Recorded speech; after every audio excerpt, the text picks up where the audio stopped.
All Hit Radio.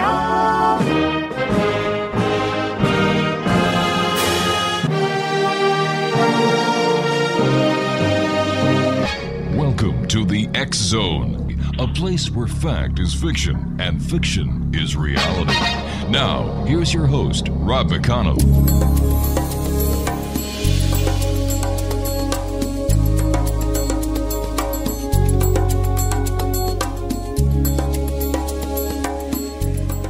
Welcome back, everyone. This is the X Zone. I am Rob McConnell. We're coming to you around the world from our broadcast center in Hamilton, Ontario, Canada. Worldwide toll-free, 1-800-610-7035. My email address is xzone@xzoneradiotv.com. On all social media sites, X-Zone Radio TV, and our main website where you can listen to the X-Zone 724-365 is www.xzoneradiotv.com. And I'd like to welcome new listeners throughout the Americas, North America, South America, Central America, listening to us now on Galaxy 19, and over in Europe, the Middle East, North Africa, and Asia, now listening to us on Europe's Hotbird satellite. My guest this hour is Lee Boyland, and we've had the pleasure of talking to Lee many times here in the X Zone. He's a good friend of the show. He earned a degree in nuclear engineering and a commission as a second lieutenant in the U.S. Army. After graduation, he entered active duty as an officer in the U.S. Army Ordnance Corps. A graduate of the U.S. Navy's Explosive and Nuclear Ordnance Disposal Schools, Lee was assigned to the Defense Atomic Support Agency in Albuquerque, New Mexico. A member of DASA's nuclear emergency team responsible for nuclear weapons accidents, including the rendering safe of armed nuclear warheads. He had access to the details of every nuclear and thermonuclear warhead developed by the United States through the Mark 63 warhead. Now, his duties took him to the Nevada test site on many occasions, and after leaving the Army, he designed conventional and special ordnance and demilitarized chemical weapons at Rocky Mountain Arsenal and Tool Army Depot. He made the transition to hazardous waste management by applying aerospace combustion technology to the incineration of Agent Orange. He was a member of a 2003 U.S. technology exchange team that spent a month in China to transfer medical waste treatment technology and management methods to the Chinese environmental officials. Now, the impact of 9/11 attacks had a profound impact on Lee, as it did on, well, everybody I know. 2 years later, it became apparent that America had missed the message delivered by the 4 airplanes. Fundamentalist Muslims had declared war on America. He began researching Islamic terrorism and quickly realized that a series of escalating attacks that began in 1983 in London were not over, and that each attack had been larger than the last. He's got our new book out, X-Zone Nation, Revolution 2016. Take Back America. We're talking to Lee Boyland this hour. His website is www.leeboylandbooks.com. And Lee, welcome back to the X-Zone, old friend. Rob, thank you so much for inviting me back. It's always a pleasure to be on with you. You know, I remember you and I last talking about Revolution 2016, Take Back America, and I didn't know you were a psychic. I didn't either, but I tell you, people have said some of the other books that I wrote have been predictive, but Very this prophetic, one is yes. getting frightening. It really is. We finished it on Labor Day in 2013, and then through the publishing process, and we pushed it. We got the print version out late February of this year, and already it's beginning to look like like we stole the headlines from today and used it for the book. But we were a year ahead. I came up with something like ISIS, but I didn't see ISIS coming. What I did see was that this was going to happen in Iraq, and we wrote a story about how one of the Grand Ayatollah of Iran sponsored a terrorist to stage an attack on the United States Embassy in Baghdad with heavy military weapons, rocket launchers and large mortars, the big mortars, the 4.2-inch mortars. And the compound is a rectangular shape. And very few people know that the U.S. Embassy in Baghdad is the largest embassy compound in the world. It's bigger than Vatican City in Rome. It's a complete self-contained mini city. And it was up to, they could have up to 20,000 people in there at one time. My Lord. Yeah, it's huge. And now it's got a skeleton force. Well, they've got this big wall built around it, and the building's set back so that even if you pulled a truck bomb up, all you'd do is blow a hole in the wall. Well, if you've got a large military force inside and you can depend upon the Iraqis for support, blowing a hole in the wall and trying to breach the compound would be suicide. Right. But when you have a situation like we have now, where we have a skeleton force in the embassy, we can't depend on the Iraqis. Heck, they can't even defend themselves. They aren't going to defend us. All they seem to be good at is running. Isn't that the truth? This embassy could be destroyed. This huge, we paid over $1 billion for this embassy, and so I had that in the book, and then I had the Iranians arranged for this. You remember Cleric Sadr, the Sadr militia? I do, but we're going to have a little bit of a cliffhanger here, Lee, because I've got to take a 2-minute commercial break. Please stand by. Okay. We're talking to Lee Boyland. He's the author of Revolution 2016, Take Back America. His website is www.leeboylandbooks.com. Lee and I will be back on the other side of this break. Don't go away.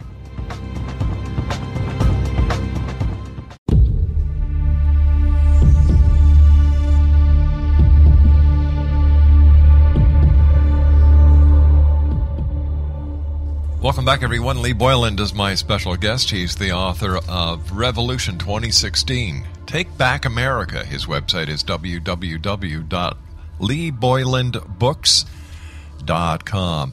Sorry I had to cut you off there, my friend, but I do have to take these hard breaks. So let's finish about the embassy.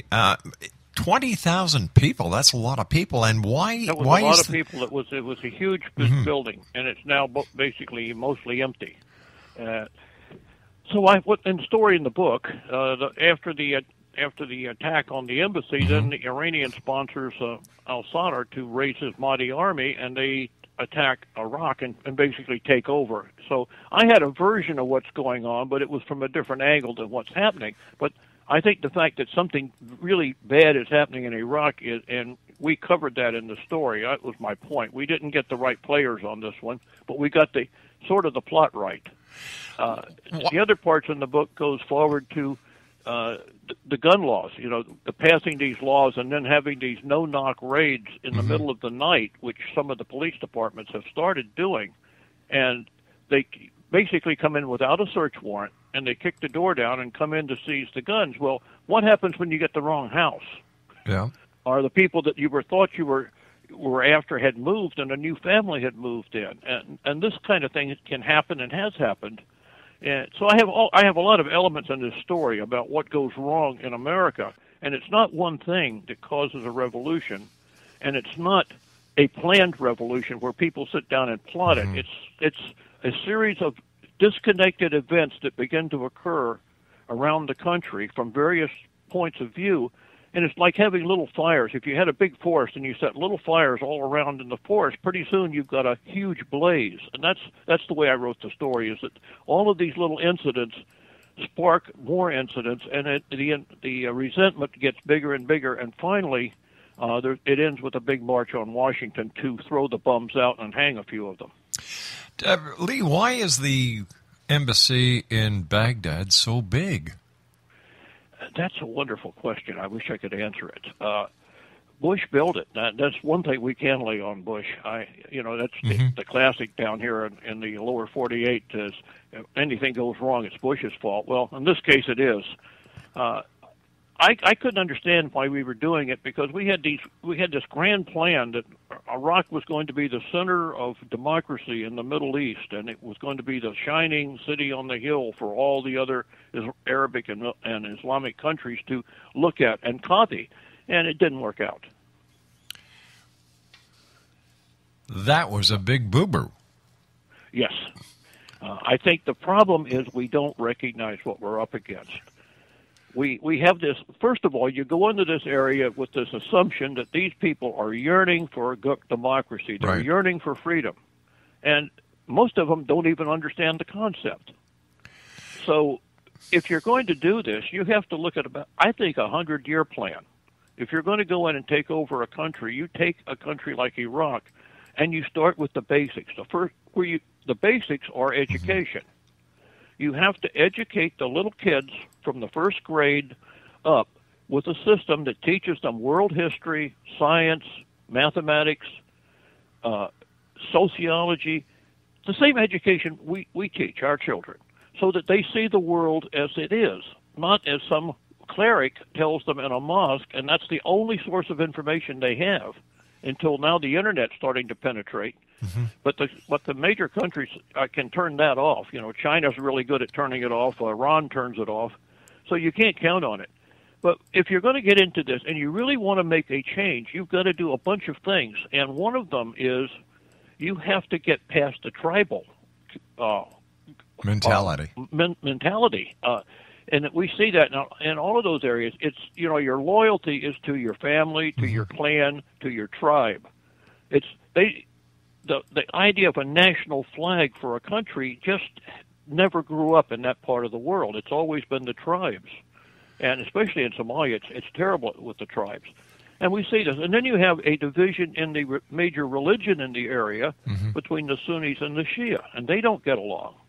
And there's been war between them for about almost, 1,300 years now. They've been fighting each other. And we go in there with this grandiose plan about we're going to make everybody wonderful, we're going to vote, we're going to have freedom, and it's totally against the entire culture, the mindset of the people. And we wonder why it doesn't work in 5 years. But is it possible, Lee, that there are these countries, these civilizations, these countries that we try to force democracy down their throats that just cannot conceive the concept of democracy, and it will not work no matter what you try? That's my point. Unless you want to take over the country and totally dominate it, I mean really conquer it, and then educate the children in your system of education and you're going to have to fight the parents, because the parents are going to fight you over the education you're giving their children because they don't like it. So yeah, it's almost an impossible task. Where do you think where do you think the United States went wrong with ISIS? We went wrong with ISIS because Syria was one of those countries where, you know, I think I've used a comment on your program before that the devil you know is better than the devil you don't. Yes. And I think that was true in Libya because, you know, Gaddafi was bad, but as I think it was Harry Truman that said, he may be a bastard, but he's our bastard. Right. In a big speech. And what he means is, he's a bad guy, but he's our bad guy, and if we get rid of our bad guy, we get their bad guy, who's even worse than our bad guy. And that's what's happened all through the Middle East. I don't really know what you do with Syria. I mean, Assad is bad, and everything else seems to be worse. Now, a lot of people believe that there was a militia that you could have supported, that if we had armed them and everything would have been much better, but that's speculation, because these people change loyalty by the day, by the week. And I don't know whether that would have worked or not, and there's no way to know now. But I don't really, other than just going in there and occupying Syria and cleaning the whole rat's nest out, I don't know what you can do, because you just go from bad to worse. Every time we change something, it goes from bad to worse, so it keeps getting worse. Do you agree with President Obama's reluctancy to put boots on the ground in Syria? That's an interesting question. We're going to have to... Well, first of all, you can't defeat these people. They don't understand the concept of giving up. You know, we won World War II. The Germans got defeated. They realized that they surrendered. The same with the Japanese. They knew they got defeated. It was time to move on. We didn't do to them what the Soviet Union did to East Germany and some of the other countries, and they recovered, and they're very vibrant countries, and we have no hard feelings with them, and they have none with us, as far as I can tell. The people we're dealing with in ISIS are the most fanatical element of the Islamic religion that exists, and there is no way to repatriate these people. There's nothing you're going to say to re-educate them. Really, the only way you can settle this is to kill every one of them. You have to hunt every one of them down and kill them. No trials, because you can't. As long as you keep these people alive, they're going to cause trouble. That's what they're really good at. We were talking before about how some countries shut off the internet, and we were talking about China and other countries. Americans and Canadians love our freedoms. We love our democracy. But when it comes to the abuse of the internet, as I call it, where you have ISIS trying to radicalize young Americans and Canadians to go over and join their cause, and all this is being marketed via the internet. Their PR campaign is being mastered and manipulated via the internet. I think the government should be able to shut these feeds down. Well, that and the hackers that use the internet to hack. I think we're going to have to, because I don't remember who said it first, but it's a very good statement, and that is the Constitution is not a suicide pact. And it's the same thing as saying you can't yell fire in a crowded theater. That's not expressing your free speech. That's causing a riot. And your sphere of influence ends at the end of my nose, so that when you can't impose into my space too far. You can't write a law to cover everything, because no matter how the more complicated you make laws, the more people find ways to wiggle through little cracks in them. And you go back to just the basic meaning and said, freedom of speech means, yes, you have a right to stand on the corner and preach the end of the world is coming. You have a right to stand on the corner and say the president is a fool. You don't have a right to stand on the corner and foment a revolution and or an insurrection. And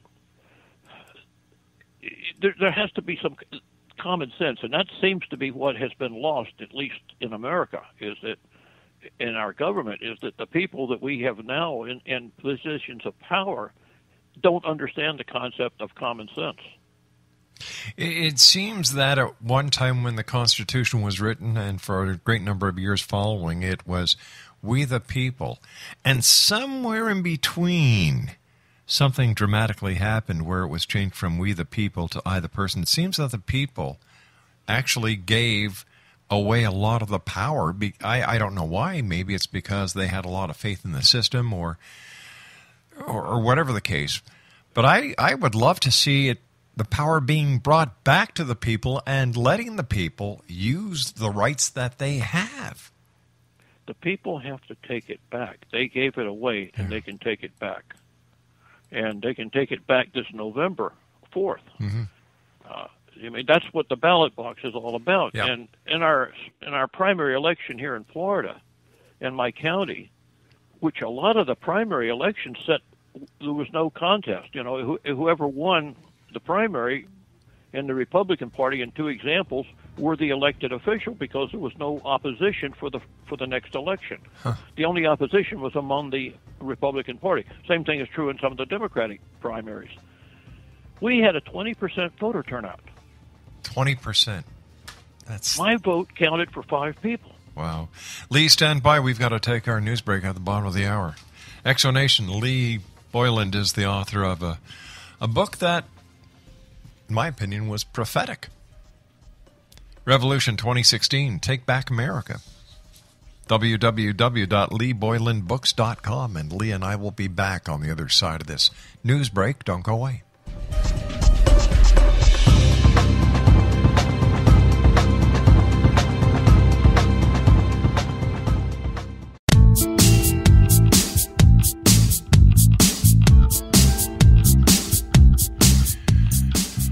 Welcome back, everyone. This is the X Zone. I am Rob McConnell. We're coming to you around the world from our broadcast center in Hamilton, Ontario, Canada. Worldwide, toll-free 800-610-7035. Email xzone@xzoneradiotv.com. On all social media sites, X Zone Radio TV. And our main website, where you can listen to the X-Zone 24/7, 365, is www.xzoneradiotv.com. Lee Boyland is my special guest. He's the author of Revolution 2016, Take Back America. And his website is www.leeboylandbooks.com. Lee, the right to bear arms is a hot topic in the United States. Here in Canada, we have gun registration, we have gun laws, and the whole 9 yards. The concept of requiring or the need to bear arms to us is rather foreign, even though we're just, you're our next door neighbors. With all the crimes that are being perpetrated by illegal guns and, even guns that are being purchased legally,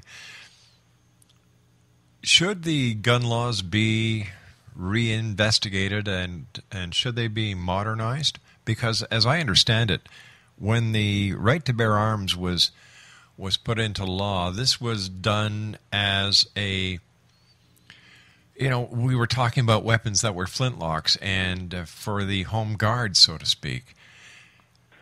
Well, it doesn't say the home guard. It says the definition. It's the Second Amendment to the Constitution, or the Second Amendment of the Bill of Rights. Okay.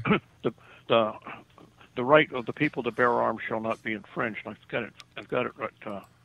Let me read it. Okay, please. It's right at the beginning of my book. It says, a well-regulated militia being necessary to the security of a free state, comma, the right to the people to keep and bear arms, comma, shall not be infringed. So each of those are clauses, independent clauses of a sentence. Mm-hmm. One sentence. The whole amendment is one sentence. And at that time, the militia was everybody that could bear arms. Every able-bodied man and older boy were considered the militia. Right. So what they were saying is the people had a right to defend themselves.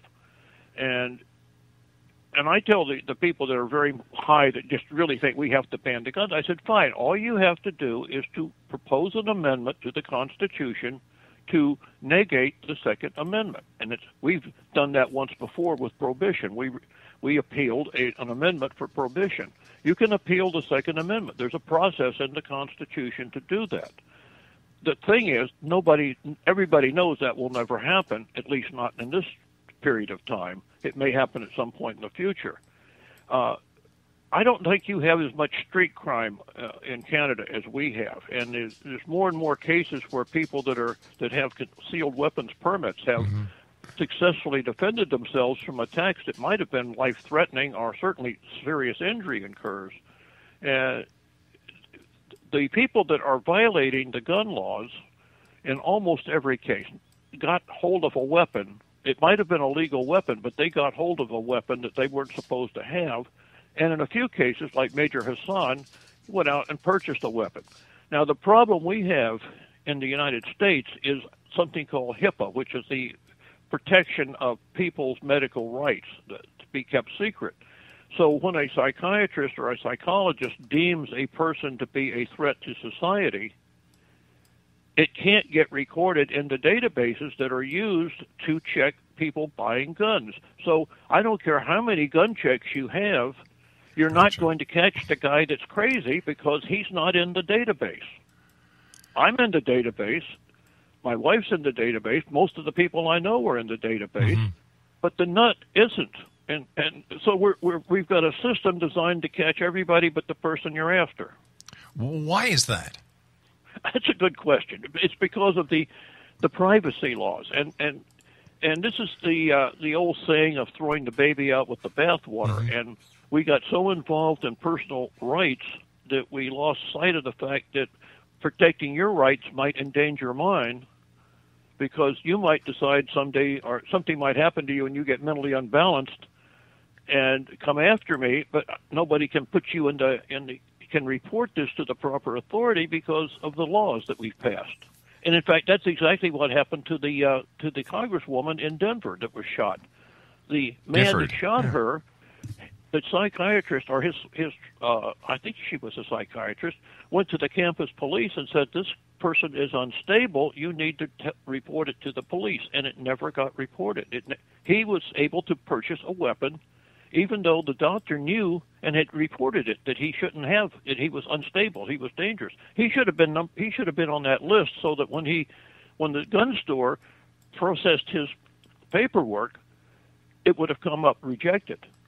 But it didn't happen. And see, that's the problem, is we have the laws, but we don't ever think the thing through, because you're going to upset some form of political correctness. And we worry more about being politically correct than we do about being safe or being or doing the right thing. You know, I couldn't agree with you more. Here in Canada, we are over politically correct. It's crazy. Like, we can't even have signs that say Merry Christmas anymore because it's not politically correct. It's not called Easter anymore because it's not politically correct. Yeah, we're getting the same way. Like, come on, give me a break. I've got a great solution to all of this. If you don't like it, where your plane landed, it also takes off from. I'll even buy them a ticket. Exactly. You know, like, this is really getting ridiculous. Yes, it is, and I don't know how you stop it, because you get a mentality of people that love to control. Yeah. I call them the Nazis of every society. Every society in the world has little Nazis hiding in it that want to come out and take over and use their little bit of power to make your life miserable. Right. And they're there. You know, they're in every religion. It doesn't matter where you are. You'll find one or two of them. And these people get in a position to start making laws or interpreting laws and writing regulations, and they have absolutely no common sense. Zero tolerance that we have in the schools. That we were talking about it before the show. Yeah. Let's use that. We had children that cannot point their fingers in like a toy gun, or they can't draw a picture of a gun, or have a picture of a man with a gun, even if it's a military man, their father. Can't bring it to school because it upsets somebody. You can't play Cowboys and Indians anymore? No. And now they're worried about dodgeball on the school because it could hurt somebody's self-esteem. We don't want to give bad grades because it could cause bad self-esteem. You know, my teachers had no trouble giving me bad esteem if I didn't do my work. Yeah, same here. And if I got an A, I worked for it. It didn't come because I was there. This is really... And that's what's happening. And we're... And until we rein these people in, that just continue to push this, and there's no end to how far they'll go. Every time you let them get by with something, they come up with something even more stupid next time. Politically correctness. It seems to be the way that groups who want to manipulate and change things to their own specific best interest, they yell politically correctness. Look what's happening with some of the computer companies now. They're using so much encryption that law enforcement will have problems finding criminals that are using the cell phones, internet, because people say, you know what, we don't want Big Brother watching us. Well, my idea is, well, if you've got nothing to hide, you have nothing to fear. As long as you can be sure that the people at the government end aren't going to misuse the information. And that's what becomes more dangerous, because the kind of people that want to force political correction on you can very easily rationalize why they should have access to all this data to make sure that you're not being politically incorrect. So it's a two-edged sword. That's the problem. And the danger is the terrorists are taking advantage of this. And the people that have these really weird politically correct attitudes can't see the forest for the trees. In other words, they only see the fact that they've got this little thing, and it's a big thing to them, and it has to be because you're just liable to cause somebody a loss of self-esteem, or one person out of 1,000 might be offended by something, and therefore nobody can do it. And you tell them, well, what about the fact that you've just now opened the door for a bunch of terrorists to use this system to come and kill our people? And they'll say, oh, no, that wouldn't happen. And they just refuse to talk about it. And you can't, it's almost as bad as the terrorists over in ISIL, that you cannot rationalize with people that are irrational. And they are. They're irrational. Let me ask you a question just to stray a second or two, because I was just thinking as you and I were talking. Here we have the President of the United States, who knows there's a definite problem in Syria with ISIS, refuses to put boots on the ground because it doesn't fit his agenda. Look, if you're the President of the United States, as I understand it, or even the same goes for our Prime Minister Harper, the need of the many outweigh the need of the few. Mr. Obama, if you have to put boots on the ground to eradicate ISIS, to protect the American homeland, damn it, do it. But you have to give the people clear-cut orders and objectives. Oh, sure. And Well, that's what's the what we difference? haven't done. But that's what America's failed at. But what's the difference between sending troops to protect American homeland from a killing source like ISIS, than sending now 7,000 members of the military to the Ebola-stricken parts of Africa, unprotected, without any experience when it comes to biological hazards or medical problems? What's the difference? Yeah, there is a difference. It's sending those people over to Africa with 4 hours worth of training, which is what I understand they're getting. It's criminal. Exactly, it really is criminal. But I would not object to sending troops into Iraq to clean out ISIS, as long as you gave them the orders: search and destroy the enemy. Exactly. Get rid of the attorneys that have to approve every time you load a weapon, which got that bad in Iraq and Afghanistan, that people actually had to call in to get permission to load their weapons. Oh, that's crazy. It is crazy. And they were being shot at. Then we had a rule that says, if the guy's shooting at you and he runs out of ammunition or his gun jams or for whatever reason, and he just finished firing a clip off at you, and then he drops the weapon, he can stand there and give you the finger, and you can't shoot him because he's now dropped his weapon. So he turns around and wanders off. So basically, these were the rules that these idiots put on our troops. So basically, the people who are walking the streets in homeland America, carrying concealed weapons, have more rights than the soldiers do in a theater. Almost true. Yes. That is ridiculous. Yes. It is ridiculous. That's why there's so much pushback. If you went in and said, your mission, you give them a very clear-cut statement. Your mission is to destroy ISIS. You tell the Joint Chiefs, you tell the commander of CENTCOM, who happens to be the general that commands that part, General, destroy ISIS. And then you get out of his way and you let him do his job. And you don't start sending in the JAG Corps, you don't start sending in political advisors, you don't send everybody, you end up with 3 advisors for every person shooting over there, and 3 advisors are telling them why they can't shoot. That's crazy. What is America going to do with another 2 years of President Obama? Boy, I don't know. The way he's going, I don't know. This business about actually I don't know whether the report's true or not. I saw it on the news site a couple of hours ago that Homeland Security is expediting visas for people from the African countries with Ebola. Expediting visas for them to come here to the United States. And they'll end up in Canada, too. Oh, of course. Why in the world are we doing this? The World Health Organization is stating that we will soon be getting 10,000 Ebola cases a week. That's their projection. In the next month, it'll be up to 10,000 a week. And we're going to bring them all here and put them in quarantine in our hospitals for free?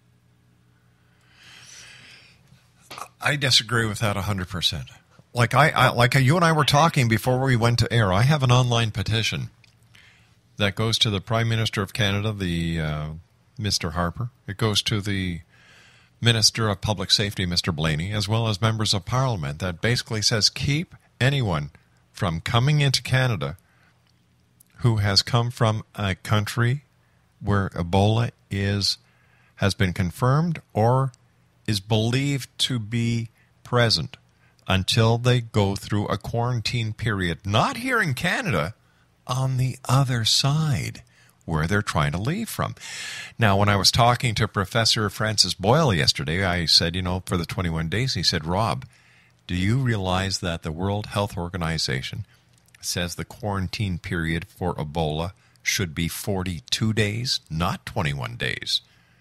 So here we have the CDC saying the quarantine period for Ebola is 21 days, and you've got the World Health Organization saying it's 42 days, which means if I am looking at my mathematics right, it's double. Yeah. It's doubled. Double. And here well, look what's happening. We've got somebody that is in self-quarantine on a cruise ship that Mexico refused to let the person get off. Mexico's got more sense than we have. Belize refused to let the passenger get off and go back to the States. So what do they have to do? They're turning around the entire Magic Carnival cruise ship back to Galveston, Texas. Listen, Lee, you and I have to take a commercial break. Please stand by, my friend. Exonation Lee Boyland is my guest, and he's the author of Revolution 2016, Take Back America. Don't forget America. It's not I the person. It's we the people. And you have the right to take that back. And it's called Election Day. We'll be back on the other side of this commercial break as we continue here in the X Zone with our friend Lee Boyland from our broadcast center here in Hamilton, Ontario, Canada.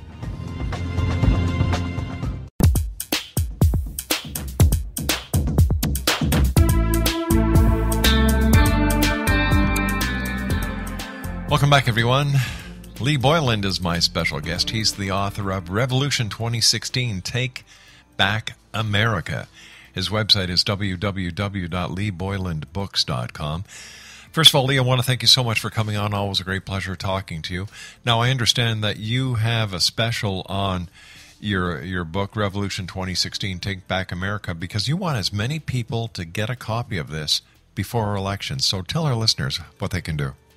Okay, the Amazon Kindle version, which you can read on any electronic reader, they have free apps that you can download for any other type of reader.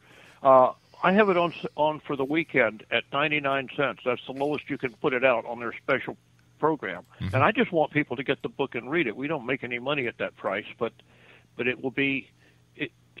I think it's necessary because the real theme of this book is it's got several themes on it. One is the fact that the environmental groups keep pushing legislation for green energy, and they don't look at the consequences. Unintended consequences have a lot of play in the stories from various points of view. But if you close the coal mines and close the power generating plants before you have online facilities to replace them, you're going to shut down the power grid. You're going to, and the tree huggers just can't seem to grasp that. They say if we shut down the coal plants, there will be green energy. Well, where is it coming from? It takes years to build these plants. I'm all for switching when you have the plants operating to replace the ones we have now. The other theme in the book, the real theme in the story is if the Congress and the Senate and the President get together and pass draconian gun laws and try to seize the weapons in the United States in violation of the Second Amendment, the people may revolt. Armed rebellion could occur. And the question comes up is, if the president orders the U.S. military to suppress the population, is that a legal order, and will the military follow it? And the theme plays through the whole story. And they keep asking, nobody wants to come out, none of the generals or the colonels or the senior enlisted want to come out and actually discuss this, but they say, well, will the order be legal? And the answer keeps coming up, we have to see the order before we can tell if it's still legal. And this plays out to the very end of the book, and I won't tell you how it ends, but that's the major theme in the story with several different storylines. Lee, what is your final message tonight for the listeners of the X Zone around the world? Decide what's good for this country and then go vote. And if you don't vote, you have given away your country. The people that do not vote are are giving away their rights. Yeah. They're not we the people. They're giving a select group of people that do vote, or that sometimes they vote too much. We've had situations down here where we've had polling places that had 180% voter turnout, and that's pretty hard to do. People who don't Since vote. 100% is the maximum, Yeah. and you have 180%, you have to say what happened. But no, vote. Pay attention to what the people you elect do, and then vote for them or vote them out of office, one or the other. When a person doesn't vote, I've never understood their logic. It just baffles my mind. You have given up your basic freedom when you Yeah. do that. That's the most important freedom you have, is that ballot box. Lee, as always, whenever you're with us, time goes by so fast, my friend. I want to thank you so much for coming on the show. It's always a great pleasure talking to you.